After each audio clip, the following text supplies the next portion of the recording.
What's going on, Kings and Kingsguard Gaming fans? We are back again. Super special guest today, Kingsguard Gaming GM, Yes, sir. former head coach, now GM, DJ Layton. DJ, Yes, what's sir. going on, man? What's going on, man? Slow motion. Slow motion. How you doing today? Good.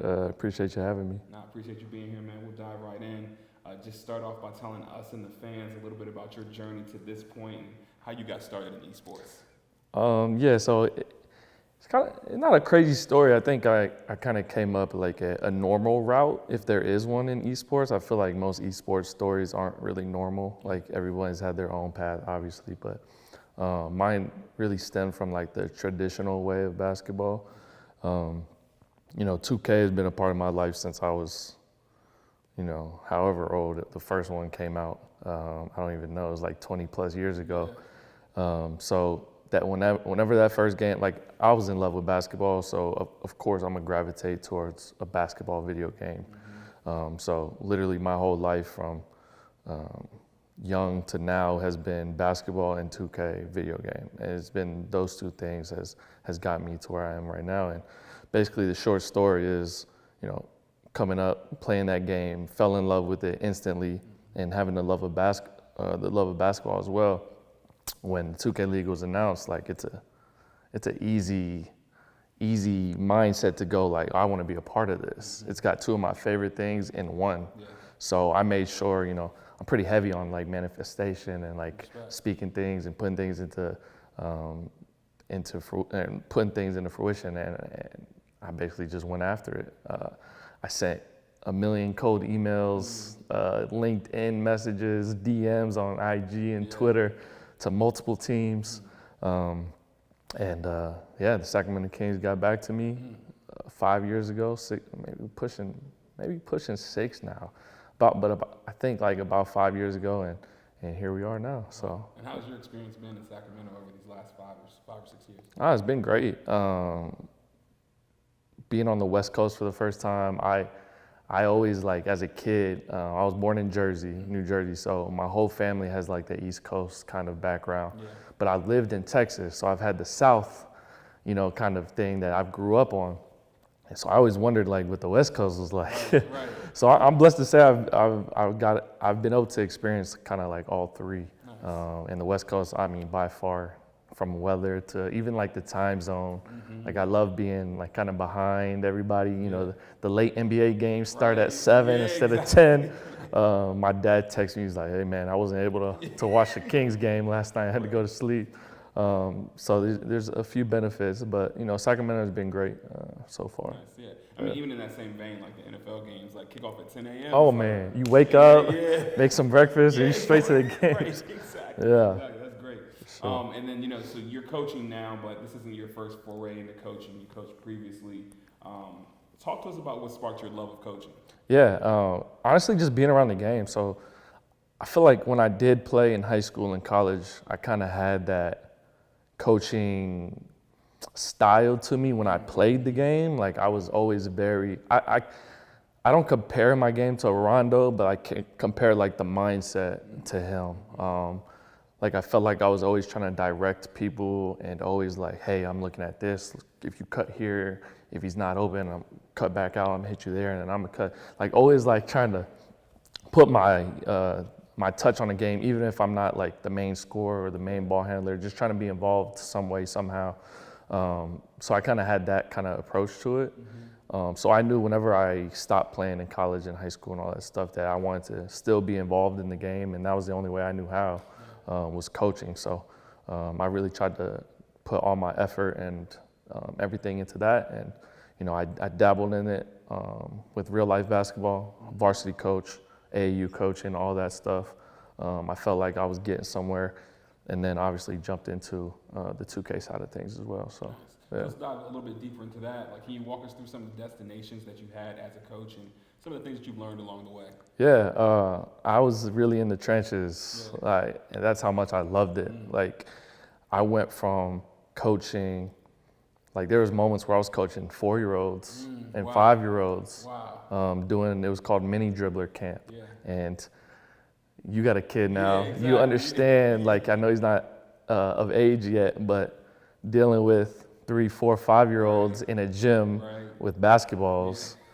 It's not easy. No, sir. And you have to be very patient. And I've developed that. But I also, got a lot of different scenarios in life with coaching to where I've seen some of the highest level as well. So I went from that, what I just mentioned, to the AAU scene, coaching high-level 8th graders, 7th, 6th graders, as well as junior high for a junior high coach. And then that turned into varsity head coaching as well.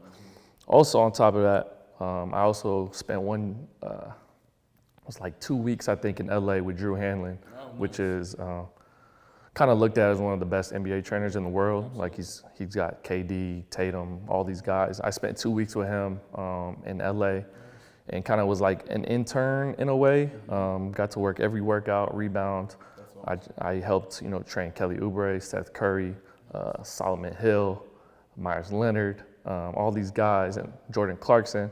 Got to really experience that side of things and learn a bunch from the training side, as well as like just seeing how these pros kind of went about their day-to-day. And same thing with the trainer, Drew, like seeing how he approached a normal workout. I mean, the guy had cameras set up. He was watching film on the computer, like seeing all these little things that I've kind of implemented since then. So yes, a couple things that I've done in my coaching. And you mentioned Drew. Like, are there any other coaches that you kind of model your style after? Yeah, I think I would say my high school coach for sure, Coach King. A lot of the practice stuff that I do, because I still dabble outside of the 2K stuff. Like I have guys that I like to train and just because I love the game, so I always want to be around it. I still to this day have practice things that I did as a player in high school that I make my people do, my kids do. So I would say probably for sure my high school coach had the biggest influence as far as like practice plan stuff and just little things that I picked up on. Nice. Shout out to Coach King, right? Yeah, for sure. Nice. And then when you think about, those years coaching the 8th graders and 7th graders and really those young kids whose game is still, extremely raw, but they have goals of playing in high school or even beyond. What does it mean to have that kind of impact and influence on them and shape the next generation of hoopers? Yeah, no, that's what it's all about, I'll be honest. Like getting a text from a parent after the season talking about how much your kid loves or how much their kid loves working with you, or how much they learned, or how much they would come home and say, oh, I had so much fun at practice or this and that. Like, that's what you do it for. Right. Like, it's not about you. Coaching,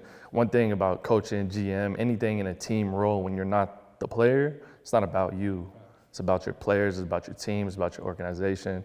And that's the mindset. So being able to hear like that you're making an impact in some way, even if it's the smallest thing, like top tier for sure.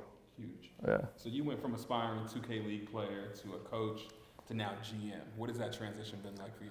Yeah, honestly, I love it because I've got to dabble in, I feel like all three aspects of what the 2K League is.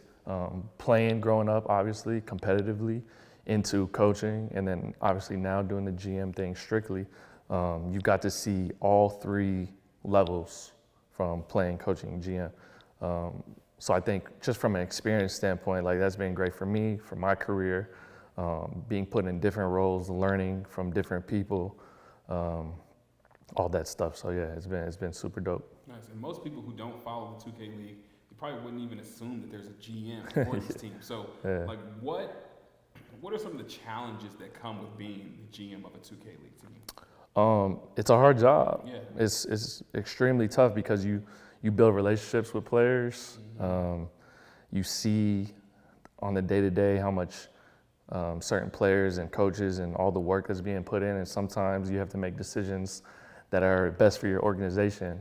Right. And that's the hard part, and that's really a big thing in the community as well, in the 2K community, because you look at a lot of guys who are, they get traded and they think they're not being traded. And you hear that stuff in the NBA as well, right? They like wake up at 3 a.m.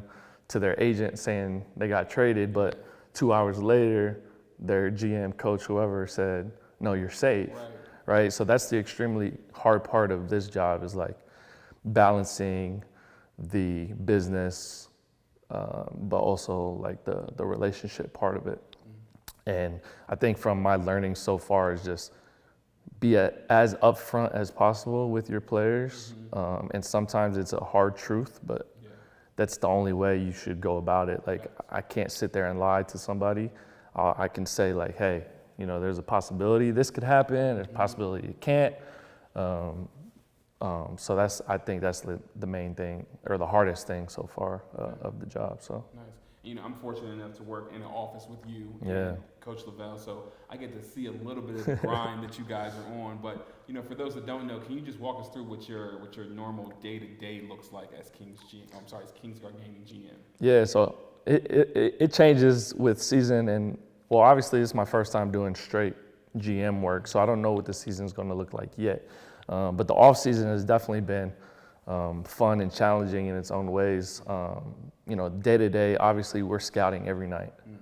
So I would say from at least 5 p.m., 6 p.m. our time up until who knows, sometimes 1 a.m., 12 p.m., right, you know, 2 a.m. We're watching 2K, we're watching players play. We have our big board of players that we are targeting.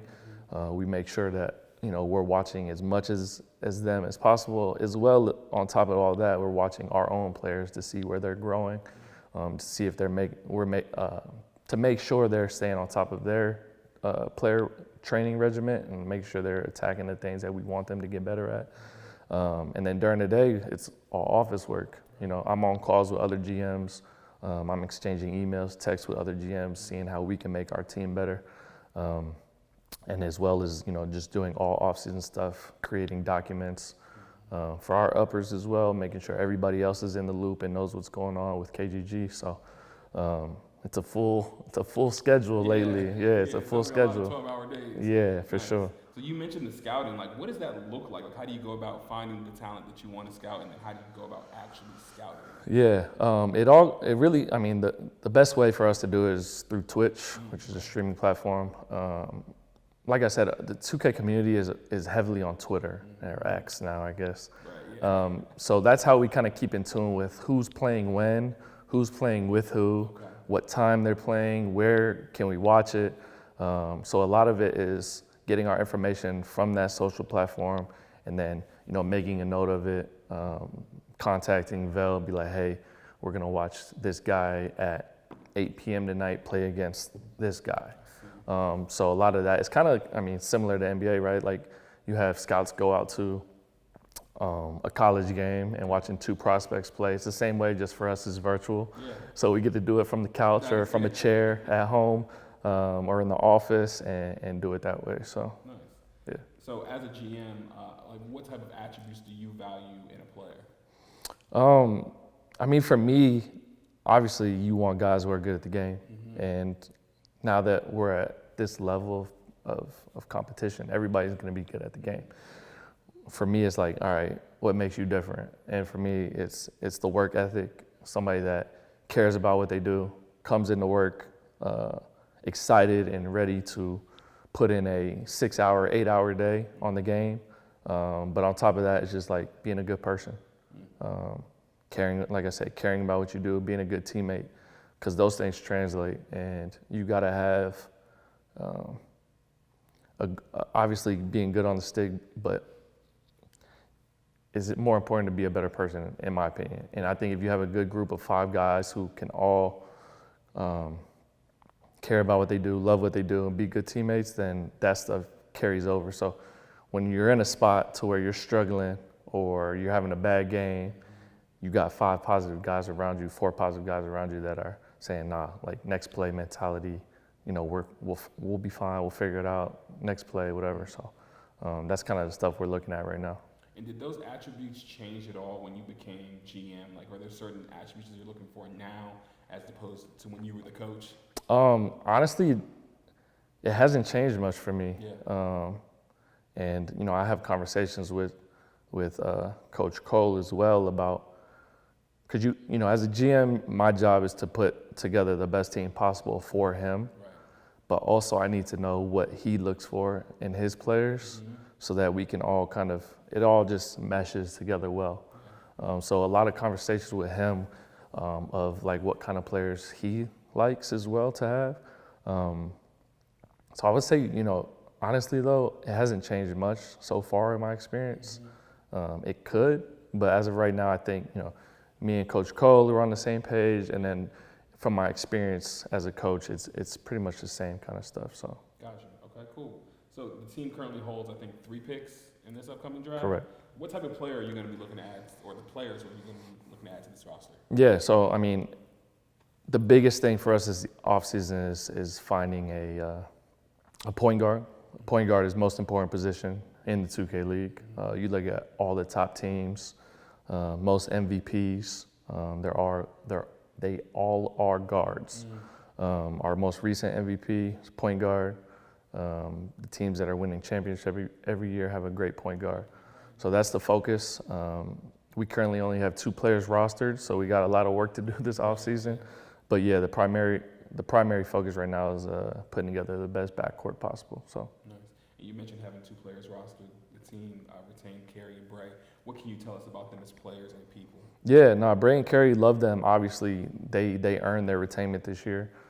We did not have a great season from a standing standpoint. We're on the bottom of the standings, and I don't think that sat well with anybody, including myself being a very high-level competitor. So I wanted to make sure I have guys that have my same mindset too, as far as competing and wanting to win. And those guys were a bright spot for us in a time where there wasn't many bright spots. So I think they earned their retainment. And as players, I mean, they're great at the game.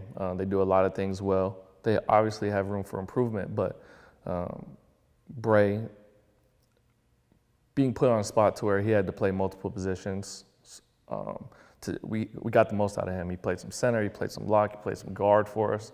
That's extremely to do at this level. And then Carey, he finished the season playing center. I don't think he's played center since, 2018, 2019. But the fact they were both willing to do whatever it took for the team to be successful really kind of stood out to me, and it's one of the main reasons why they're here. And as players, or as people, I just kind of said it right there. Team first, positive, willing to work, and those, like I said, those are some of the main things we look for in players. So. And tell us a little bit more about your relationship with Coach Cole. How did you guys meet, and what's that working relationship like on and off the court? Yeah, so it's kind of crazy. Like, we didn't have a huge relationship before the hiring, but I was the main hiring guy for this position when we were looking at people, and just from all of our interviews, it just kind of stood out a few things. Like, one, like, he was very knowledgeable of the game in the community, which is something I wanted. And then 2, just like his work ethic and the way he goes about his business, like, I appreciated that. And then we obviously connected on just the basketball stuff. Right. Like, I'm a big basketball head, he is as well. So we have conversations about NBA stuff and just basketball nonstop. So I like having somebody, that I can kind of connect with on that side of things. And, so far, like I said, we didn't have a great year, but I think him being in his new role, I think he's definitely ready for it and definitely prepared for it. And I'm right there to help him with whatever he needs as well. So. You mentioned you guys connecting on the basketball end. I spoke to him previously, and he said you guys play a game of 42. Yeah, I put him on that. Yeah, I put him on that. Yeah, what were those experiences like, and how close has he come to beating you? He said he hasn't gotten close yet. Oh yeah, 42 is something me and the guys back home play all the time. It's a competitive shooting game. Nice. Sometimes you put a little money on it. But nah, me and Coach Cole, I don't know if he wants to talk about that, honestly. He didn't seem to want to talk about it a lot, but there's a reason for that.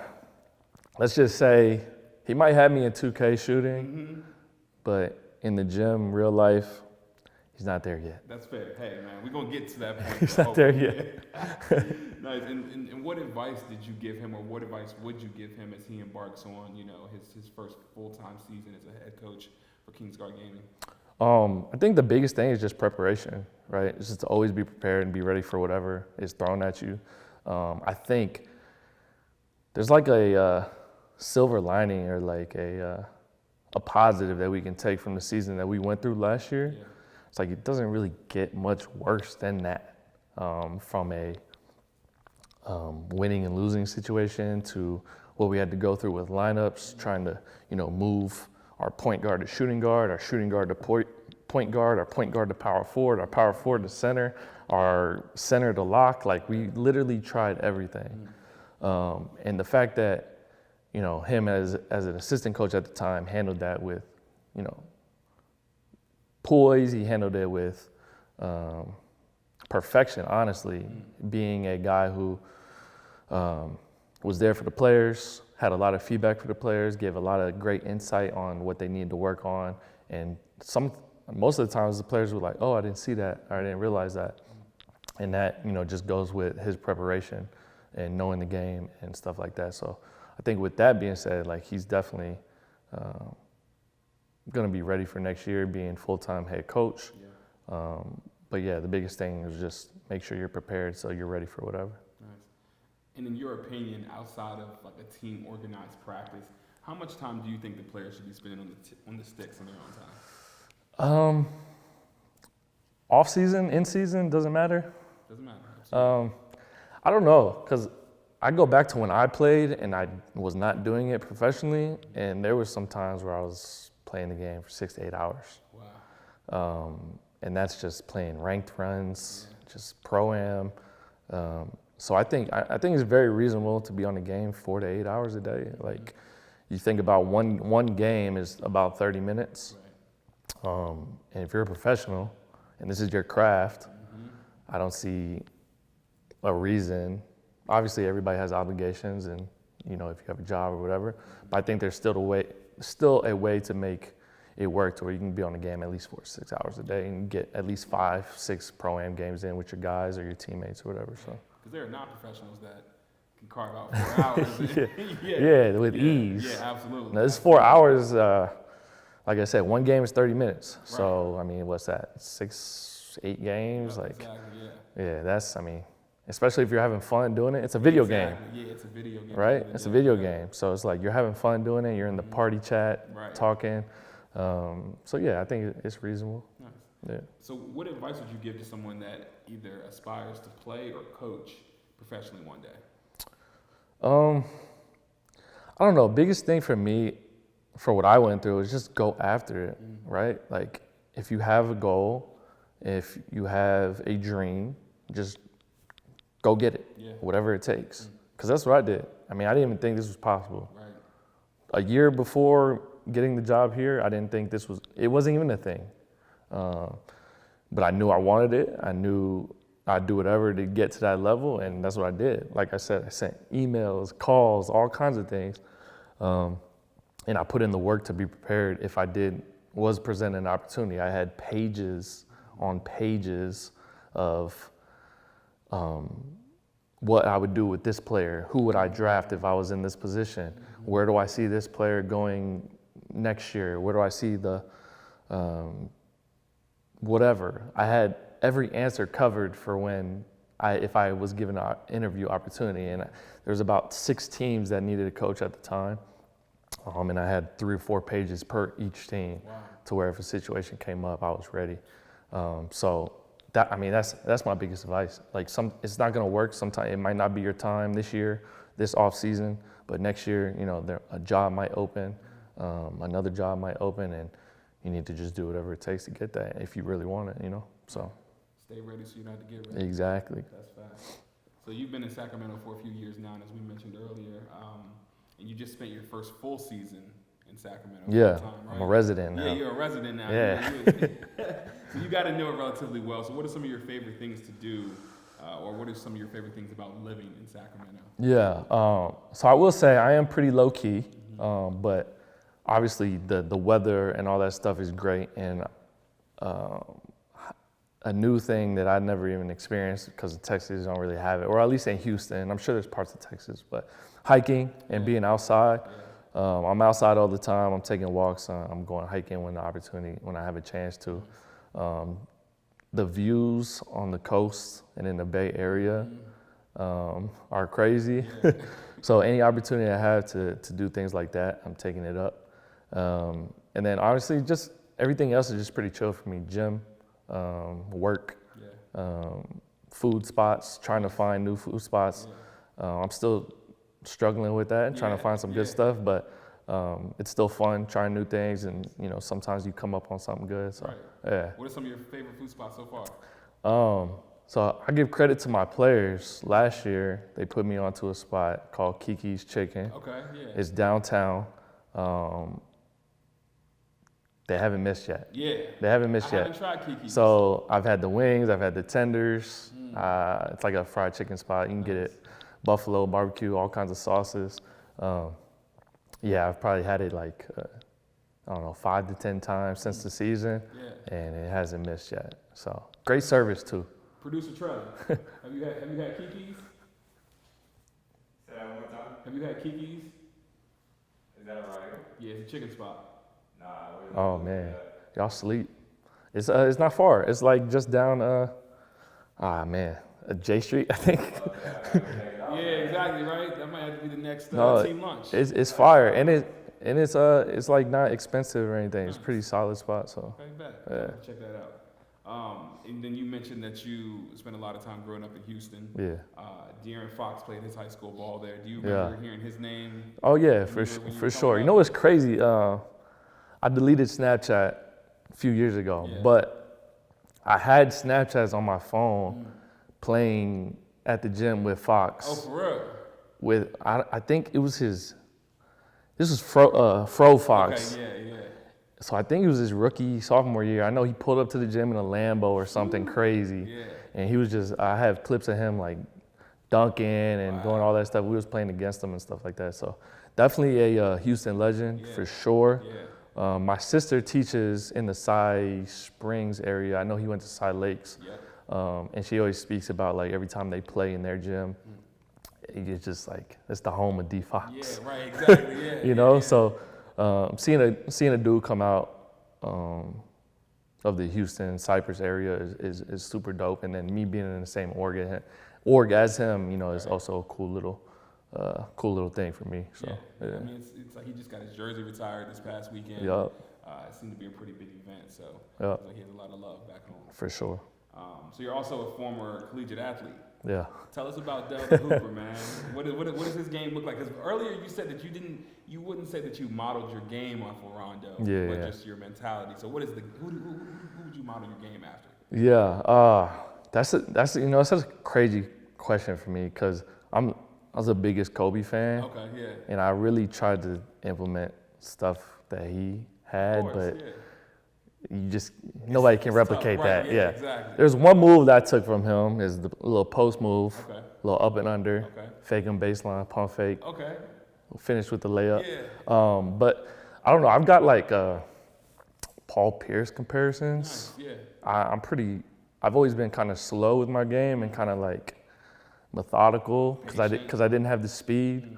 And I recently played in a tournament in New York, like I think it was like a year and a half ago. And I posted some clips on my Instagram, and one of my trainer friends was like, your pace in the pick and roll is so crazy. Like it's unbelievable. Yeah. So I think like a little bit of like a slow motion game, Paul Pierce-esque. Nice. I don't want to say Kyle Anderson. I don't want to say that, but like the way you would watch him play and you'd be like, how is he scoring? Because he's moving so slow and kind of his nickname slow motion, I think too. So I don't know. Any guy that kind of plays with that speed is more of my comparison. Luka plays at his own pace. Yeah, you know what I mean? He's a for guy sure. He's not gonna let anybody speed him up. That's a good one. I wasn't trying to. I'll do it. I was trying to go there. That's a good one though, for sure. And then you mentioned, Kobe. Who was able to model his game after Kobe? Yeah. This man, Rondé Hollis Jefferson. I know you saw those highlights this summer. I thought I was watching Kobe, bro. I was like, yo. It's a little interesting how he went full Kobe look though. Yeah, the baldy, the goatee, the armbands. I was like, all right, this guy knows what he's doing. He knows what he's doing. Yeah, for sure. Hey, mission accomplished, man. So would you say that your 2K build accurately portrays your skill set? No. Hell no. You got a 99 speed? Yeah, 99 speed, 99 dunk. I got the rim grazer package in real life, but in 2K, I'm doing windmills through the legs. But I will say I have always played it on a guard, and he's usually anywhere from 6'3" to 6'5", which is my height. Yeah. So from a build standpoint, like a height and weight standpoint, sure, but gameplay standpoint, nah. No, sir. No. It's all good though. Yeah. Just a couple more for you. Just want to shift gears a little bit. I know you're outside of the game and outside of basketball. I got to ask the deserted island question. Of course. If you were on a deserted island and you could only listen to one album, what album would it be? Dang. You need the right vibes for that. Yeah, right. So my mind instantly goes one place, but I might have to just use it anyways because there's multiple vibes on the album. But one of the vibes on the album is very like sad and like relationship vibey. And if I'm by myself, I'm gonna start missing people, start thinking about people. But there's also some good songs on there to get you hyped up. So my favorite album of all time is Take Care with Drake. Good choice. Yeah. Why I like that is because like what I just said, it gives you a little bit of a roller coaster of emotions. And during that time, that album brings back a lot of cool stuff and even some bad stuff for me. So good music. I'll probably go with that. Nice. That's a good choice. For sure. And then what about if you could only watch one movie on a deserted island? Oh, man. Space Jam. Space Jam. That's a classic right there. I'll go Space Jam. Yeah, the OG Space Jam, right? Yeah. Mike. Yeah, Yeah. exactly. I didn't even see the new one, to be Of honest. course, yeah. I didn't either. If you could, if you had to pick one character in Space Jam outside of Mike and outside of Bill Murray. Oh. Yeah, I know. I knew where you were gonna go. Outside of Bill Murray, which character would you be? Oh man, I did not think he was gonna say Bill Murray yeah, right there I had because to, I didn't man. think anybody would say that, Right. and I was definitely about to go there. Yeah.